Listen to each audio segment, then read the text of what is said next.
축복합니다.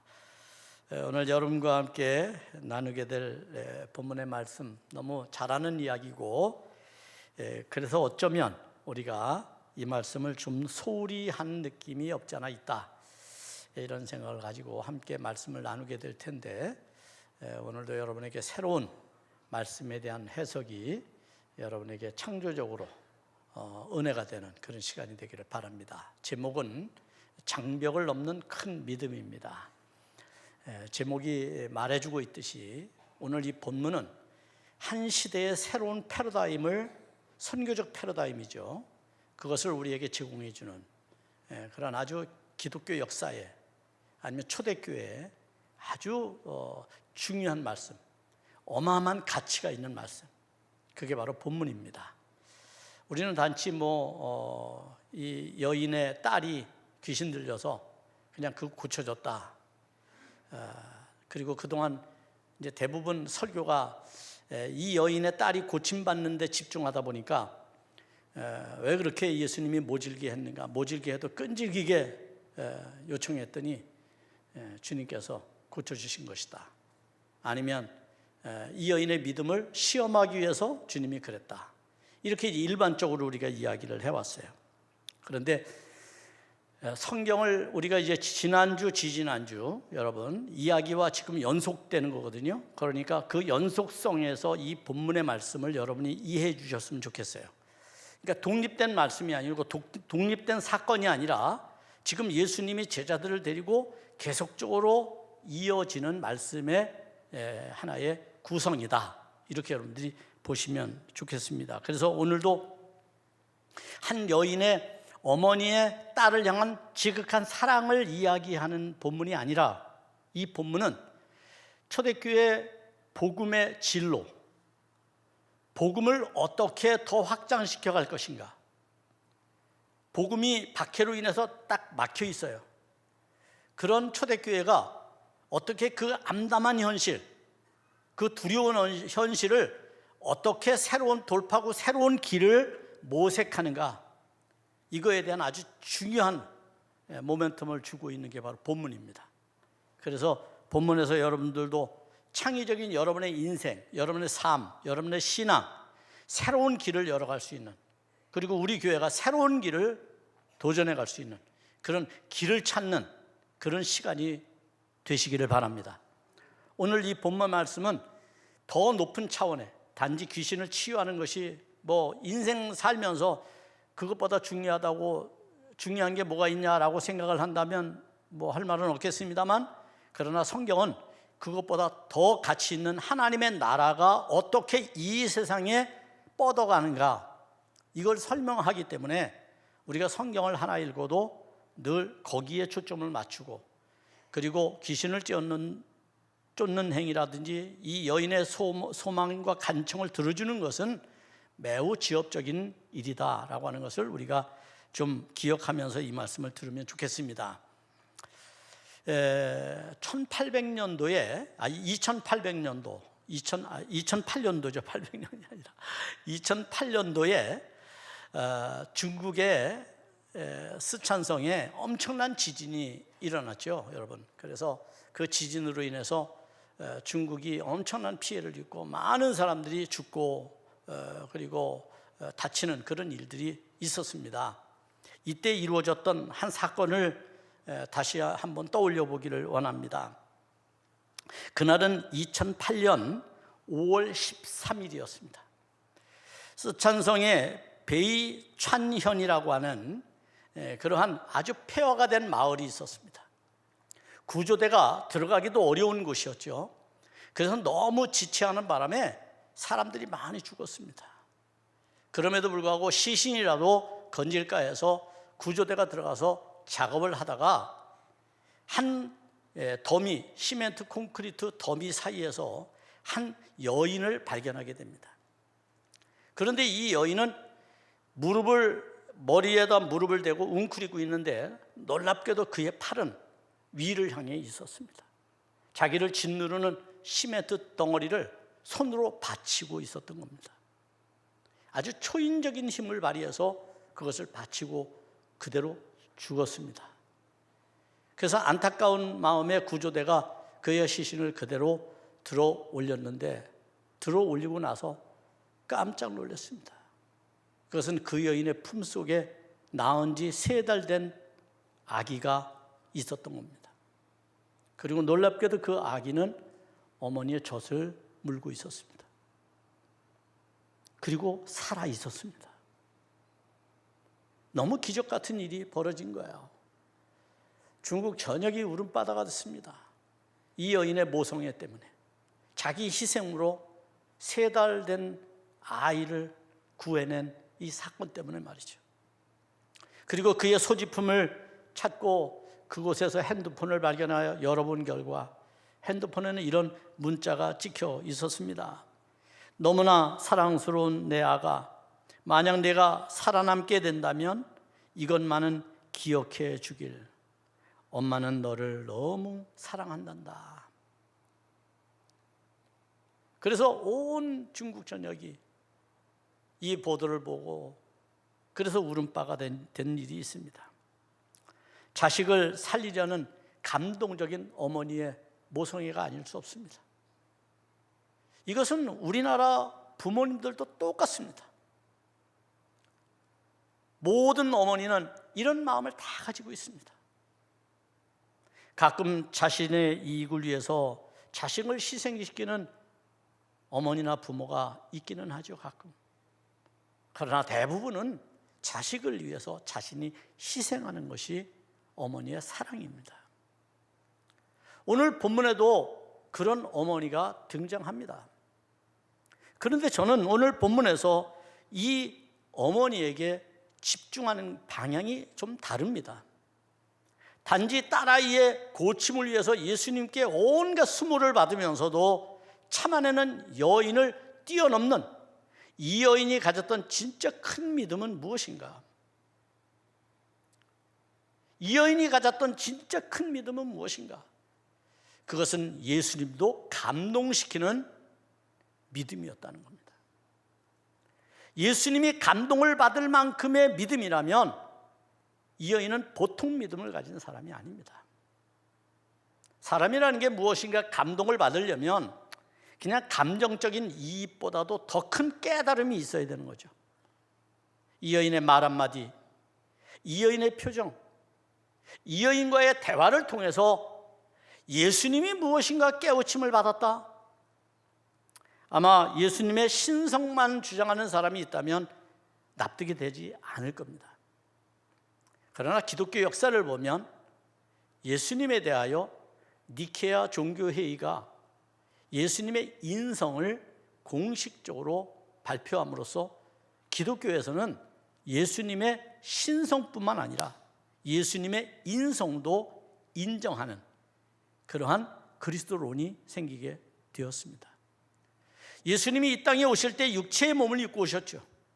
그 육체의 몸은 피곤도 느끼셨고 배고픔도 느끼셨고 때로는 슬픔의 눈물도 흘리셨습니다.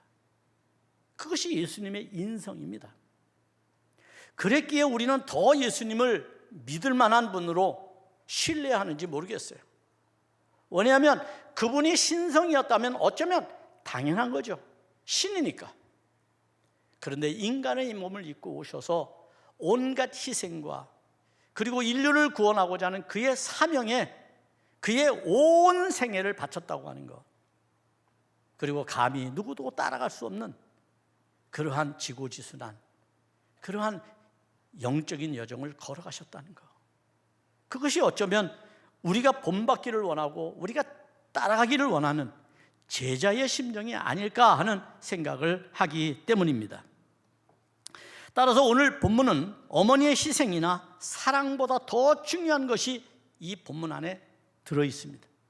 그것은 바로 이 믿음이 만든 초월적인 역사가 어떤 과정을 통해서 펼쳐지게 되는가. 믿음이라는 것이 어떤 과정을 통해서 공간과 시간을 초월해서 어떠한 장벽도 뚫고 그렇게 하나님의 나라를 확장시켜 가는가 라고 하는 것을 이 본문이 제공해 주는, 정말 그야말로 이 크다는 게 뭡니까? 이게 엄청난 에너지를 가졌다는 거 아닙니까? 예? 다이너마이트처럼 말이죠. 폭발력을 가졌다는 거 아닙니까? 장벽을 때려 부술 만큼 어마어마한, 누구도 부수지 못한 장벽. 어쩌면 예수님도 그 장벽에서 잠시 머뭇거리고 계셨을 수 있는 그 장벽을 이 여인으로 하여금 뚫고 나가도록 그렇게 했다는 의미에서 이 본문은 엄청난 사건이라고 얘기할 수가 있을 것입니다. 따라서 하나님의 나라를 책임지고 감당해야 할 사도와 제자들은 이 사건을 통해서 초대교회의 암담한 현실을 다시 새로운 빛으로 바꾸기 시작합니다. 그리고 새로운 비전으로 교회 역사를 확장시켜 나갑니다. 그것이 오늘이 주는 어마어마한 사건이라고 얘기할 수 있을 겁니다. 또한 복음이 지닌 놀라운 능력은 어떠한 장벽도 다 넘어설 수 있다는 겁니다. 그 어떤 것이 문화적이든 역사적이든 정치적이든 모든 상황이 가로막을지라도 복음은 절대로 중단이 없다는 겁니다. 이것이 본문이 가르쳐주는 또 다른 은혜입니다. 따라서 초대교회는 이것을 제공받아서 복음 전도의 놀라운 확장과 이방사에 대한 구원의 요청을 기쁨으로 받아들이게 되고, 그리고 그들은 이방을 향해서 계속 복음을 확장시켜 나가서 오늘 우리에게까지 복음이 왔다고 하는 것, 그런 의미에서 이 사건은 매우 놀라운 우리의 가치관의 변화를 갖게 하는, 어쩌면 기적이 단순히 이 여인의 딸의 귀신을 쫓는 것이 기적이 아니라 전통과 그리고 사람들의 생각, 사상 속에 묶여있는 우리가 그래서 아무것도 할 수 없다고 좌절하고 어떤 장벽 앞에서 쩔쩔매고 어떤 장벽 앞에서 두려워서 포기해버리는, 절망해버리는 우리의 연약한 믿음을 다시 일으켜 세워서 그 놀라운 장벽조차도 뚫고 새로운 세계를 향해서 나가게 하시는 그러한 하나님의 놀라운 은혜가 우리 안에서 우리의 가치관을 흔들고 변화시키는 말씀의 은혜가 이 속에 있다는 것을 깨닫기를 주의 이름으로 축복합니다. 오늘 사건에 등장하는 인물을 우리가 그런 의미에서 잘 이해할 필요가 있습니다. 이 여인에 대한 소개는 이렇습니다. 그는 이방인이며 여성이었습니다. 당시 이방인이며 여성이라고 하는 것은 유대사에서 율법주의로 볼 때에 크나큰 문제이고 또 다른 장벽입니다. 왜냐하면 당시 율법 세계에서는 여성은 사람 취급을 받지 못했습니다. 그리고 더군다나 이방 여인이 예수님과 함께 대화를 나눈다는 것은 상상할 수 없는 일입니다. 그러니까 이건 시작부터 사실은 엄청난 일이 예고되고 있다라고 볼 수 있는 겁니다. 그래서 이 여인은 아이가 귀신 들렸다고 하는 이 어떻게 보면 자기한테 찾아온 문제, 이 문제를 가지고 지금 주님 앞에 나오지만 어쩌면 이 여인이 주님 앞에 나올 수밖에 없게 만든 사건은 그의 딸이었는지도 모릅니다. 아마 그의 딸이 아프지 않았으면 이 여인은 예수님께 나올 수가 없었습니다. 나오지 않았을 것입니다. 왜냐하면 그의 신분은 매우 고귀한 신분이었기 때문입니다. 우리는 성경의 자료들을 통해서 이것을 좀 더 세밀하게 살펴볼 수 있습니다. 마가복음 7장 24절로 30절에 보면 오늘 본문에서는 이 여인을 가나안 여인이라고만 지칭합니다. 그러면 일반적으로 우리가 생각할 때에 가나안 여인 그러면 그것은 사마리아 성에 있는 여인이겠거니 우리가 생각할 수가 있어요. 그런데 이 여인은 그렇지 않습니다. 어떻게 보면 이 마가복음 7장 24절로 30절에 보면 이 여인에 대해 이렇게 소개합니다. 헬라인이요 스로보닉의 족속이었다라고 말합니다. 헬라인이고 스로보닉의 족속이라는 거예요. 이게 엄청난 사실을 우리에게 예견해 줍니다. 소위 스로보닉이라고 하는 것은 수리아에 있는 보닉의 족속의 사람이라고 얘기할 수 있어요. 수리아 지역에 사는 이 수리아 지역, 여기에는 무엇이 포함되어 있어요? 오늘 성경이 말하고 있는 것처럼 두로와 시돈이 포함되어 있어요. 두로와 시돈. 여러분, 이스라엘이 가나안 땅을 정복할 때에 북쪽으로 쫓겨난 가나안 원주민들이 있습니다. 그 사람들이 바로 이 두로에 사는 사람들이었습니다. 그러니까 이 여인은 그 부족 중에 하나였다라고 볼 수 있는 것이죠. 이 두로라고 하는 지역은 고대 페니키아 왕국의 중요한 항구 도시입니다.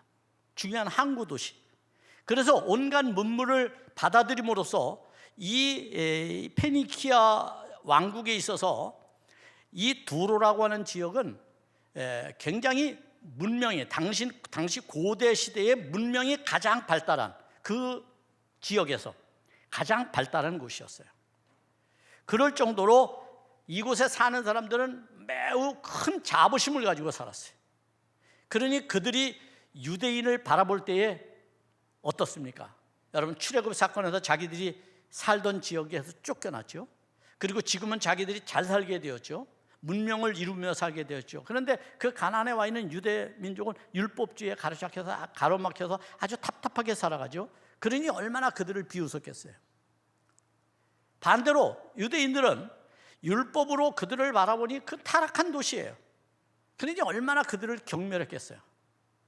그러니까 둘 사이에는 서로 대적하고 함께할 수 없는 관계가 이미 형성되어 있었다. 역사적으로, 정치적으로, 문화적으로, 종교적으로 그렇게 이야기할 수가 있습니다. 더군다나 이 여인은 31절에 보면, 마가복음의 31절에 보면 이 여인이 어떤 삶을 살았는지에 대한 어느 정도 힌트를 얻을 수 있는 단어가 나오는데, 그 단어가 바로 침상이라는 단어예요. 침상. 우리가 요즘 시대에는 침대를 쓰는 게 여러분 너무 일상이잖아요, 그죠? 침대를 쓰는 게. 그런데 여러분이 아마 고대 시대라고 생각하면 침대를 아무나 쓰기는 어려울 거다, 그죠?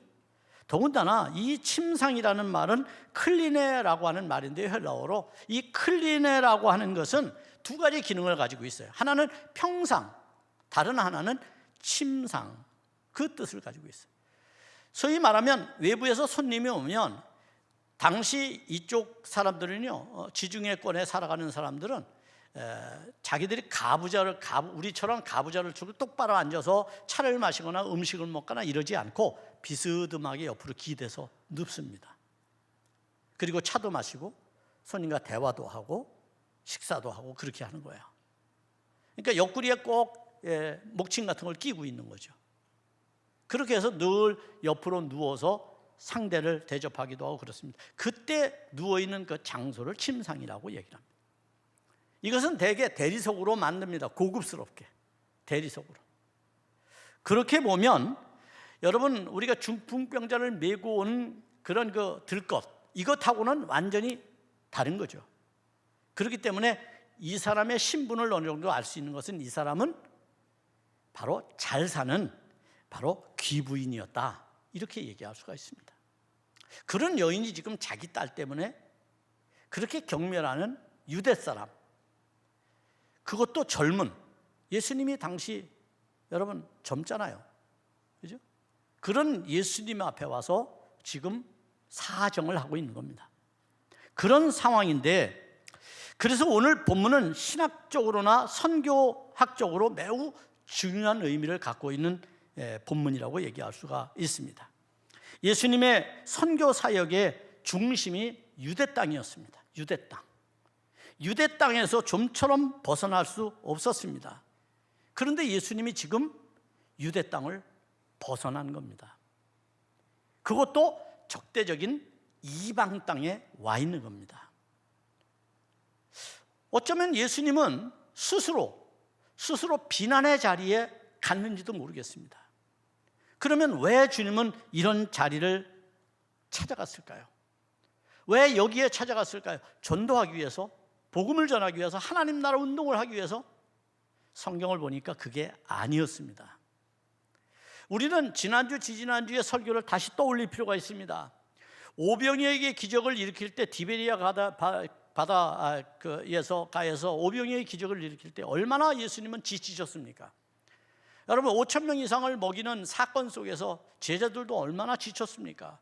그래서 예수님은 제자들에게 베드로의 고향 땅으로 배를 타고 가라고 하고 난 다음 자신은 기도하러 산에 올라가셨죠.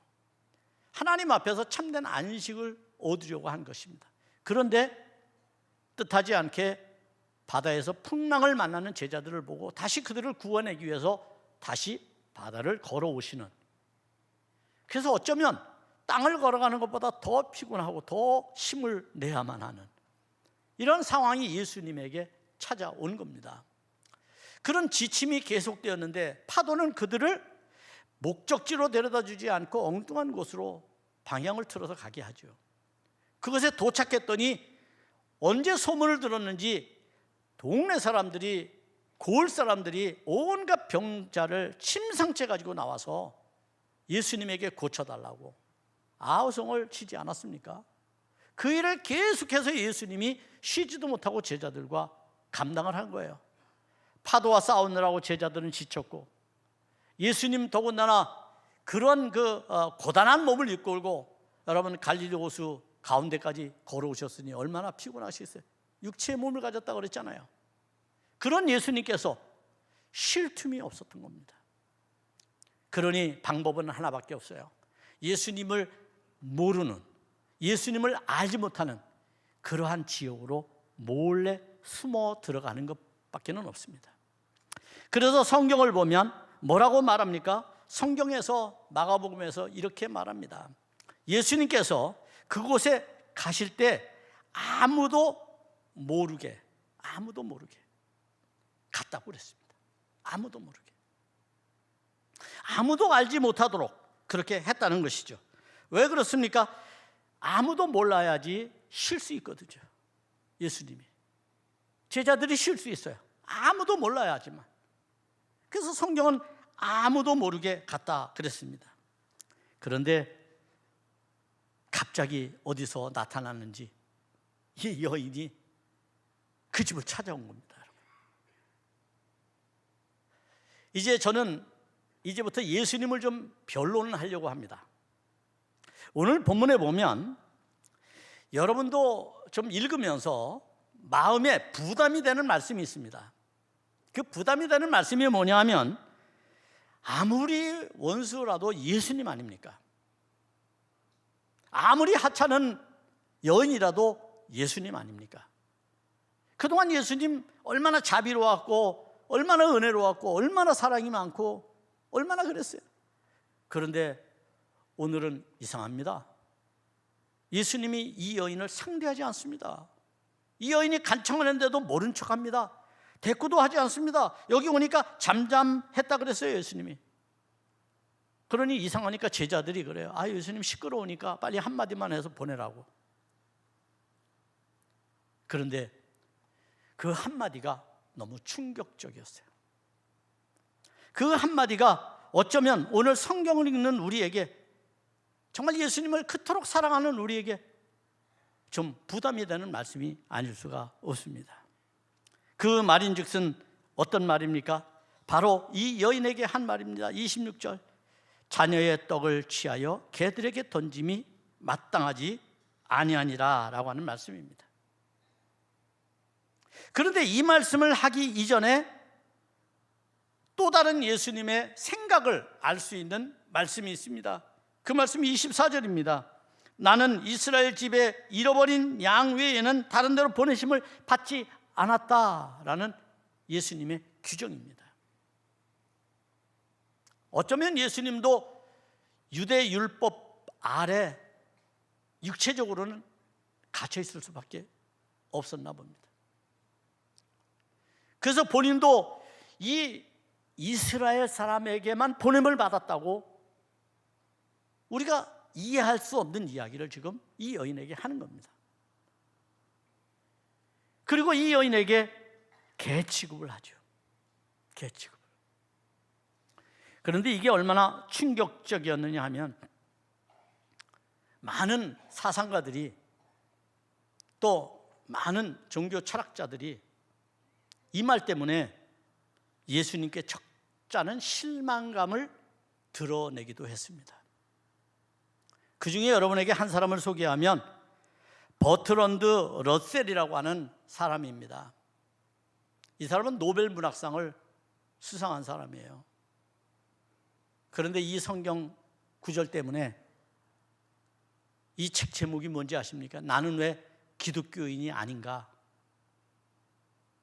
나는 왜 기독교인이 될 수 없는가라고 하는 변증을 한 거예요. 그런데 여러분, 크게 신경 쓸 필요 없어요. 노벨 문학상을 받아도 그가 보는 방향이라고 하는 것은 우리보다도 훨씬 좁습니다. 그래서 제가 여러분에게 누누이 말씀드리는 게 성경을 문자적으로 읽지 말라는 겁니다. 문자적으로 읽으면 우리도 실망합니다. 하기야 우리 한국교회 교인들은 예수님이 뭐 욕 한마디 했다고 실망할 분들이 한 분도 안 계시니까 뭐 끄떡도 할 필요는 없겠죠. 그래서 한국교회는 외국에는 없는 욕하는 목사님들이 얼마나 인기가 좋습니까? 예?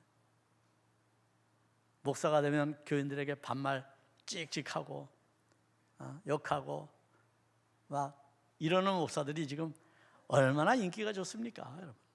예? 막 수만 명씩 모이잖아요, 그 교회. 여러분, 이게 오늘 우리의 신앙의 구조입니다. 저는 이 시간 예수님을 변명해 드리고 싶습니다. 설교자로서. 여러분이 혹 어떤 분들이 성경을 조금 읽었다는 분들이 여러분에게 이렇게 말하면 여러분도 변론하고 싶잖아요. 저도 설교 준비를 하면서 예수님 좀 변론해야지 그런 생각을 가지고 있는데, 우선 첫째로 심리적으로 예수님을 좀 변론해 보고 싶어요. 그렇게 쉬고 싶어서 예수님에 대해서 어떤 정보도 없는, 아무도 모르는 그런 곳에 갔는데 쉴 틈도 주지 않고 갑자기 이 여인이 등장해서 예수님을 귀찮게 하는 겁니다. 인간적으로 보면 짜증 나겠어요, 안 나겠어요? 나겠죠. 그래서 예수님이 아마 화를 내셨을 겁니다. 이거 신통치 않은가요? 변론치고는? 그럼 두 번째 변론으로 가볼까요? 두 번째 변론은 좀 더 우리가 역사적으로 한번 살펴볼 필요가 있습니다. 여러분, 이 고대 피니키아 왕국 두로라고 하는 것은 어떤 곳입니까? 유대 땅과 이스라엘과 이 두로라고 하는 것은 어떤 관계 속에 있는지를 우리가 좀 역사적으로 알 필요가 있습니다. 그러기 위해서는 요엘 3장 4절로 6절의 말씀을 우리가 좀 펼쳐볼 필요가 있습니다. 요엘서 3장 4절입니다. 두로와 시돈과 블레셋 사방아, 너희가 나와 무슨 상관이 있느냐? 너희가 내게 보복하겠느냐? 만일 내게 보복하면 너희가 보복하는 것을 내가 신속히 너희 머리에 돌리리니 곧 너희가 내 은과 금을 빼앗고 나의 진귀한 보물을 너희 신전으로 가져갔으며 또 유대 자손과 예루살렘 자손들을 헬라 족속에 팔아서 그들의 영토에서 멀리 떠나게 하였음이니라. 여러분, 이게 무슨 말입니까? 당시 이 왕국이 이스라엘을 늘 괴롭히고 침공해서 그들의 은금을 빼앗고 예루살렘 성전에 있는 성물을 가져다가 자기네 신전에 두기도 하고, 심지어 더 기가 막힌 건 뭐냐 하면 유대 땅에 있는 처녀들과 또 젊은이들을 잡아서 인신매매를 했다는 얘기예요. 여러분, 팔아먹었다는 얘기예요, 이 말이. 여러분, 얼마나 기가 막힙니까? 이스라엘의 입장에서 볼 때는 이 두로라고 하는 곳이 얼마나 기가 막힌 지역입니까? 그래서 그들의 마음에는 두로는 회개해서도 안 됩니다. 하나님의 구원이 이루면 안 되니까. 그러니까 오히려 멸망을 받는 것을 원하겠죠. 역사적으로 원수의 나라니까. 자, 그곳에 지금 주님이 간 거예요. 이것을 읽는 독자는 누굽니까? 유대인들이죠. 마태복음은 유대인들에게 복음을 전하기 위해서 기록된 것 아닙니까? 그러면 유대인들이 이 말씀을 읽을 때에 예수님에게 마음이 동하는 하나의 문학적 표현들이 여기에 등장하는 겁니다. 이것을 읽는 독자들이 예수님을 율법에 갇혀서 받아들이지 않아요. 그런데 동질성을 느끼도록 만드는 거죠. 예? 예수님도 우리가 똑같은 마음이었구나. 이 페니키아, 이 두로 사람들을 예수님도 미워하는구나.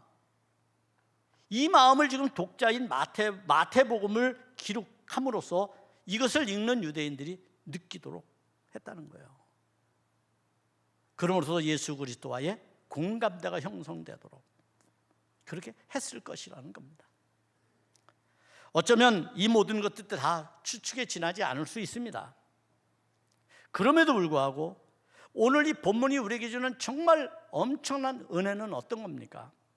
이런 모든 관계 속에서 이 여인은 포기하지 않고 예수님에게 문을 두드려서 예수님의 그 굳어진 마음을 바꾸는 데 엄청난 역할을 했다는 겁니다. 물론 이렇게 표현함으로써 지금 이것을 기록하는 초대교회는 어떤 생각을 가졌느냐 하면 예수님께서 과거 제자들과 함께 두로에 가서 행한 일이 자신들에게 주는 하나의 사인으로 받아들이기 시작하는 거예요.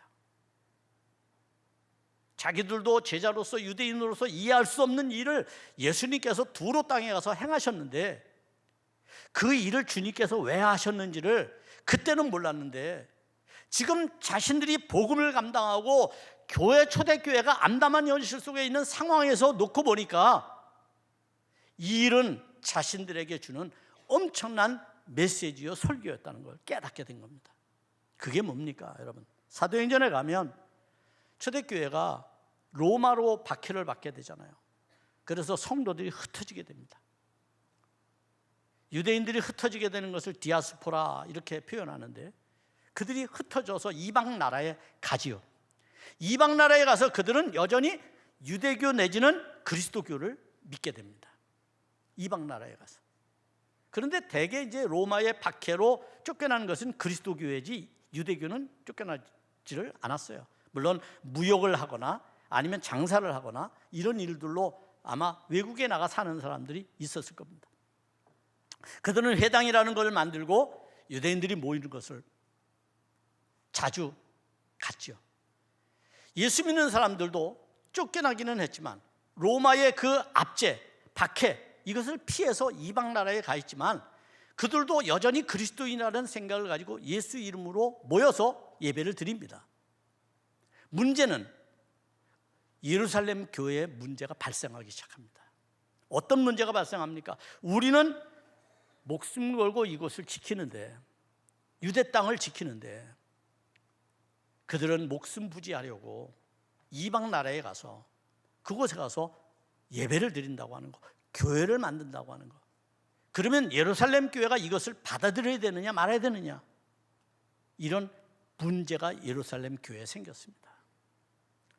여러분, 우리나라도 그런 역사가 있어요. 일제 35년의 통치 속에서 일본 황제에게 절을 하라고 말이죠.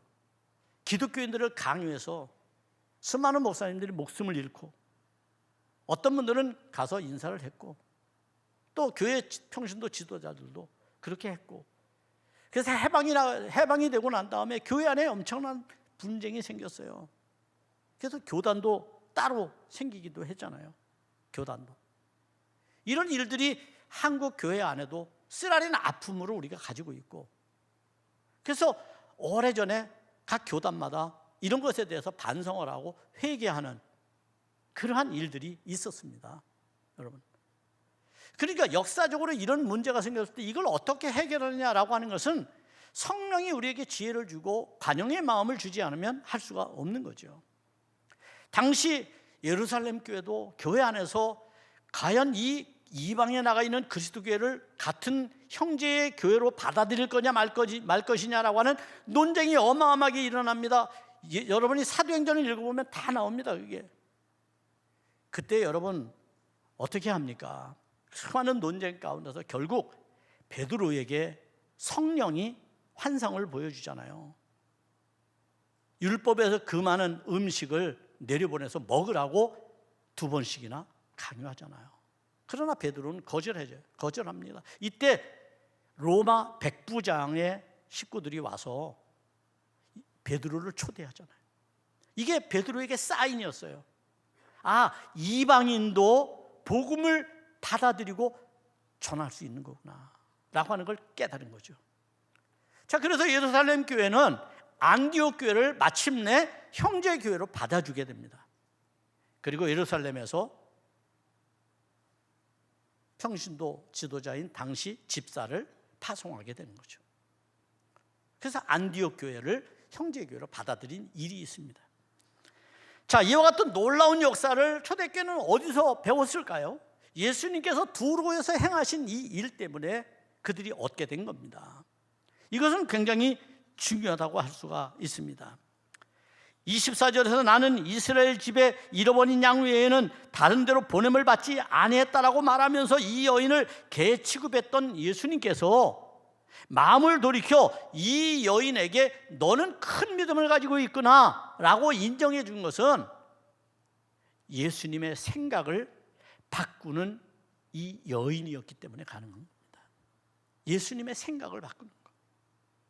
우리가 단지 이 여인의 딸의 귀신을 내어 쫓았다 예수님이 비대면으로 그것도 이 여인의 딸을 본 게 아니에요. 예수님이 말만 듣고 쫓아내줬다라고 하는 것에만 머물러 있다면 우리는 그 너머의 믿음의 역사를 보지 못하는 한계에 봉착하게 되는 겁니다. 그래서 우리는 그것을 넘어서는 일을 해야 되는 것이죠. 소위 말하면 율법의 장막, 장벽, 문화의 장벽, 민족주의의 장벽, 우리가 갖고 있는 사상의 장벽, 이것조차도 뛰어넘는 것이 복음이고 믿음이라는 거예요. 그게 능력이라는 거예요.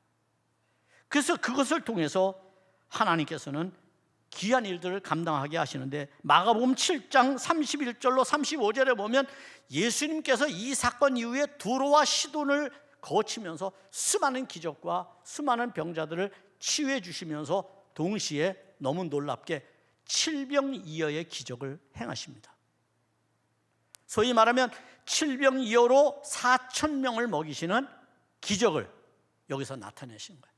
그러니까 오병이어와 칠병이어 사이에 바로 이 사건이 샌드위치처럼 딱 들어가 있는 겁니다. 그럼으로써 복음의 새로운 전환, 새로운 비전, 새로운 길을 내시게 된 것이죠. 그것을 오랜 시간이 거쳐서 초대교회가 당면한 문제 앞에서 이 사인을 그들이 깨닫게 된 것이고 그들은 감격적으로 이방 세계에 복음을 전하는 일에 문을 열게 되는 그러한 상황이 벌어지게 된 겁니다.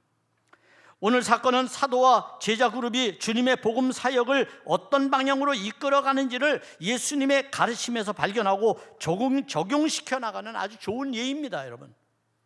그리고 초대교회가 직면한 온갖 박해 속에서도 중단할 수 없는 선교와 교회의 확장을 사도들이 예수님의 말씀 속에서 그 깨달음을 얻고 그 길을 찾고 그 목표를 정하게 되었다는 데 대해서 이 사건은 놀라운 사건이라고 할 수가 있는 것이죠.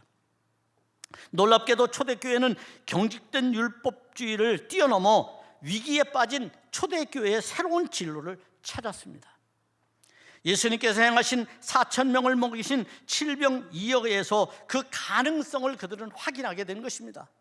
유대인만 오병이어의 기적을 일으키는 게 아니라 유대인에게만 생명의 떡을 먹이시는 주님이 아니라 이방인에게도 생명의 떡을 먹이신다는 것, 그것을 주님이 손수 보여주심으로써 제자들은 엄청난 충격받기도 했지만 비전을 보게 된 것입니다. 이런 깨달음으로 초대교회는 이방 선교의 새로운 전략과 도전의 확신을 갖게 되었습니다. 그 어떤 장벽도 넘어설 자신감을 얻은 겁니다. 이것이 기적입니다, 여러분. 우리가 때때로 세상을 살면서 개인적이든 공동체든 위기가 닥쳐옵니다. 그때 우리가 암담한 현실 앞에서 어떻게 그 위기를 극복해 왔습니까? 그때 필요한 것이 믿음이라면 우리는 그 믿음으로 이제까지 살아왔다면 앞으로도 이 믿음은 우리를 지탱하고 새로운 길을 열고 새로운 도전을 하게 하는 능력이 될 것입니다. 그런 자신감이 여러분에게 있기를 바랍니다. 이후 기독교 역사는 막힘이 없는 새로운 기적을 성령의 도우심으로 행하게 되었고 초대교회는 날로 부흥의 역사를 만들어갔으며 마침내 우리에게까지 복음이 전해지는 놀라운 능력으로 나타나게 된 것입니다. 이런 일들이 여러분의 심령 안에서 복음에 대한 새로운 진로를 발견하고 깨닫고 그리고 그것을 장벽을 뛰어넘어서 펼쳐나가는 그런 믿음의 역사가, 기적이 여러분에게 일어나기를 주의 이름으로 축복합니다.